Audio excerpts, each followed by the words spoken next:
नमस्कार, हिमाचल अभी.com से मैं दिव्या। पेश है अब तक के मुख्य समाचार। बॉर्डर खोलने पर सीएम जयराम बोले, लोगों की मांग पर लिया फैसला। मुकेश ने कहा, राम भरोसे है प्रदेश की जनता। सदन में विधानसभा के पूर्व उपाध्यक्ष रामनाथ शर्मा को दी श्रद्धांजलि। कोरोना के बढ़ते मामलों के बीच आज से खुल गए हिमाचल बॉर्डर। बीटेक के विद्यार्थियों को राहत, घर से नजदीक केंद्र में दे सकेंगे परीक्षा। हिमाचल में आज से आसमान में दिखेंगे मानव परिंदे। 2 माह से बंद पैराग्लाइडिंग होगी शुरू। राज्यसभा में गृह मंत्रालय का बयान, पिछले 6 महीने से भारत चीन सीमा पर कोई घुसपैठ नहीं। राज्यसभा में कोरोना पर चर्चा शुरू। कांग्रेस नेता आनंद शर्मा ने सरकार पर बोला हमला। जम्मू कश्मीर राजौरी में पाक की भारी गोलीबारी में भारतीय सेना का एक जवान शहीद।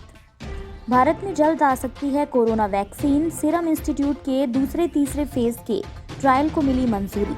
अब समाचार विस्तार से। आपके स्वास्थ्य का प्रहरी श्री बालाजी हॉस्पिटल, कांगड़ा, हिमाचल। बाहर से हिमाचल आने वालों के लिए आज से पंजीकरण की जरूरत नहीं होगी, यानी अब प्रदेश के बॉर्डर सभी के लिए खोल दिए गए हैं। सरकार के इस निर्णय पर विपक्ष ने सवाल उठाए हैं। सीएम जयराम ठाकुर का कहना है कि लोगों की मांग को ध्यान में रखते हुए सरकार ने ये फैसला लिया है। विधानसभा की कार्यवाही शुरू होने से पहले सीएम जयराम ठाकुर ने कहा कि लोगों की लगातार मांग के चलते पंजीकरण को खत्म किया गया है। केंद्र की गाइडलाइंस के मुताबिक ही अब प्रदेश सबके लिए खुला है। उन्होंने कहा कि पर्यटकों सहित दूसरे लोगों को नेगेटिव रिपोर्ट लाने की भी जरूरत नहीं है। सिर्फ अभी इंटरस्टेट बसें नहीं चलाई जाएंगी। अब उन्हीं लोगों को क्वारंटाइन किया जाएगा जिनको सर्दी, जुकाम व बुखार के लक्षण होंगे। जिन लोगों के पास घर में अपनी सुविधाएं हैं, उनको होम आइसोलेशन में भेजा जाएगा। जबकि नेता प्रतिपक्ष मुकेश अग्निहोत्री का कहना है कि प्रदेश की जनता को सरकार ने राम भरोसे छोड़ दिया है। अग्निहोत्री ने कहा कि केंद्र के साथ हिमाचल सरकार कोरोना से निपटने के लिए नाकाम रही है। सरकार कंफ्यूज्ड है। प्रदेश में कोरोना के मामले 10,000 को पार कर गए हैं। मौत का आंकड़ा 100 पहुंचने वाला है। जयराम सरकार के भरोसे जनता नहीं, बल्कि जनता राम भरोसे है। इसलिए हिमाचल की जनता अपना ख्याल खुद रखे। हिमाचल प्रदेश विधानसभा के मानसून सत्र के 8वें दिन आज सदन में विधानसभा के पूर्व उपाध्यक्ष रामनाथ शर्मा को श्रद्धांजलि दी गई। बुधवार को सदन की कार्यवाही शुरू होते ही सीएम जयराम ठाकुर ने पूर्व विधायक रामनाथ शर्मा के निधन पर शोकोद्गार पेश करते हुए कहा कि उन्हें ये सूचना देते हुए अत्यंत दुख हो रहा है कि पूर्व विधायक रामनाथ शर्मा का 15 सितंबर को देहांत हो गया। उन्होंने कहा कि 2 अप्रैल 1944 को ऊना जिला में जन्मे रामनाथ शर्मा नौसेना में 8 वर्ष रहे थे। वह 1977 में पहली बार विधानसभा के लिए निर्वाचित हुए थे और 1985 में फिर विधायक चुने गए थे और वे विधानसभा के उपाध्यक्ष भी रहे थे। वे वन निगम के उपाध्यक्ष भी रहे थे। नेता प्रतिपक्ष मुकेश अग्निहोत्री ने शोकोद्गार में हिस्सा लेते हुए विधायक दल की तरफ से उन्हें श्रद्धांजलि दी। उन्होंने कहा कि वे पिछले माह से चंडीगढ़ के एक अस्पताल में भर्ती थे और कल सुबह उनका निधन हो गया। वे 2 बार सरकारी उपक्रम के उपाध्यक्ष भी रहे। उन्होंने ईश्वर से दिवंगत आत्मा की शांति और शोकाकुल परिवार के प्रति गहरी संवेदना व्यक्त की है। कोरोना महामारी के बीच 181 दिन के लंबे अंतराल के बाद आज से हिमाचल प्रदेश की सीमाएं देश के हर नागरिक के लिए खुल गई हैं। हिमाचल में बॉर्डर खोलने को लेकर सरकार ने सीएम जयराम ठाकुर की अध्यक्षता में मंगलवार को हुई कैबिनेट की बैठक में हिमाचल में आने व जाने के लिए रजिस्ट्रेशन प्रक्रिया खत्म करने का फैसला लिया था। अब बिना किसी पंजीकरण के लोग हिमाचल में आ जा सकेंगे, यानी केंद्रीय गाइडलाइन के अनुसार हिमाचल के बॉर्डर खोल दिए गए हैं। इसमें इतनी एहतियात बरती गई है कि बाहर से आने वालों में यदि कोरोना के लक्षण दिखे तो उन्हें बॉर्डर पर ही रोक दिया जाएगा। उनका टेस्ट लेने की जरूरत पड़ी तो अस्पताल में भर्ती किया जाएगा। बसों की इंटरस्टेट आवाजाही अभी बंद रहेगी। कैबिनेट ने बसों की इंटरस्टेट आवाजाही शुरू नहीं करने का फैसला लिया है।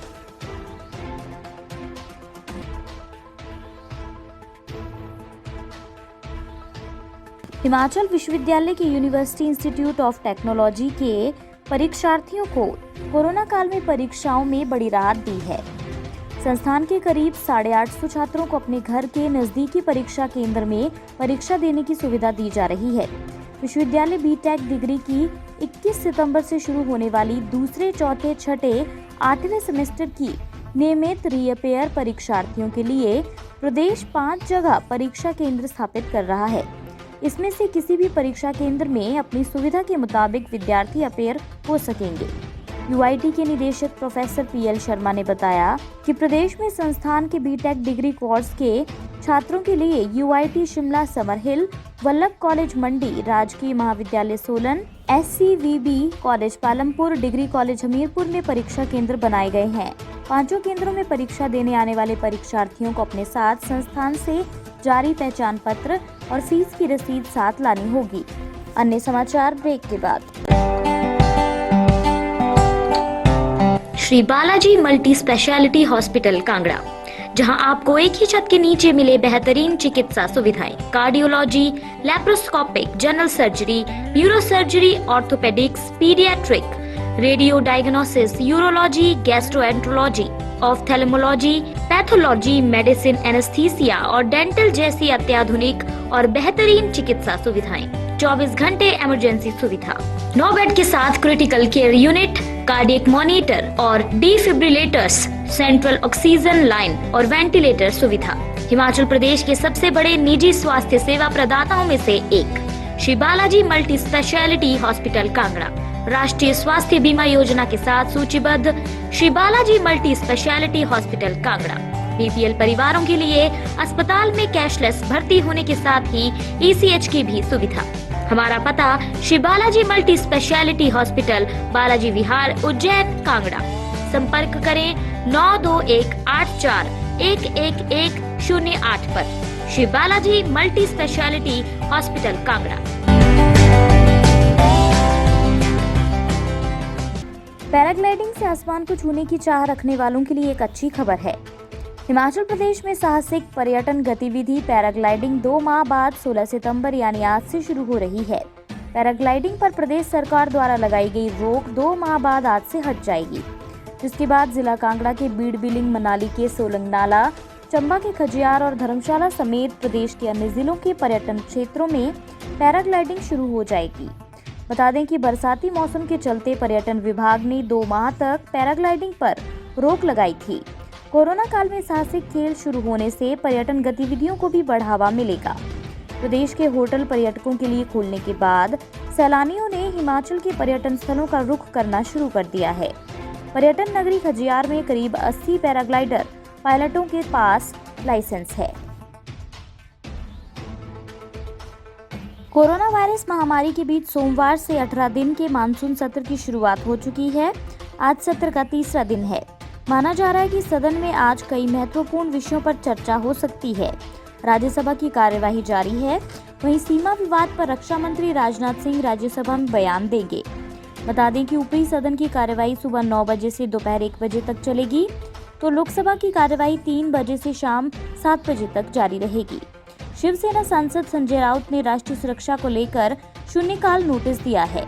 गृह राज्य मंत्री नित्यानंद राय ने पिछले 6 महीने में भारत पाकिस्तान सीमा पर हुई घुसपैठ की जानकारी देते हुए कहा कि फरवरी में 0, मार्च में 4, अप्रैल में 24, मई में 8, जून में 0 और जुलाई में 11 बार घुसपैठ की कोशिश हुई। गृह मंत्रालय ने राज्यसभा में कहा कि पिछले 6 महीनों में भारत चीन सीमा पर कोई घुसपैठ नहीं हुई है। गौरतलब है कि लद्दाख सीमा पर चीन के साथ लंबे समय से सैन्य गतिरोध जारी है।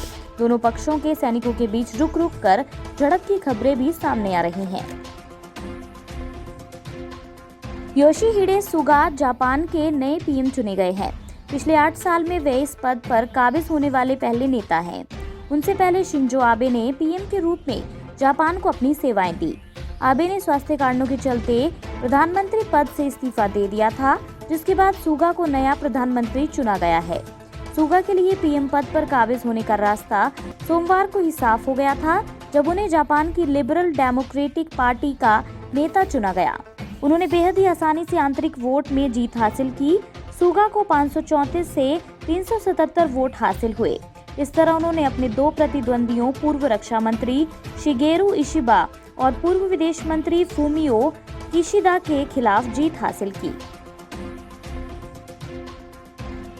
कांग्रेस सांसद आनंद शर्मा ने राज्यसभा में कहा कि कल स्वास्थ्य मंत्री ने कहा कि इस निर्णय यानी लॉकडाउन ने लगभग 14 से 29 लाख कोविड-19 मामलों और 37,000 से 78,000 मौतों को रोका। सदन को सूचित किया जाना चाहिए कि हम किस वैज्ञानिक आधार पर इस निष्कर्ष पर पहुंचे हैं।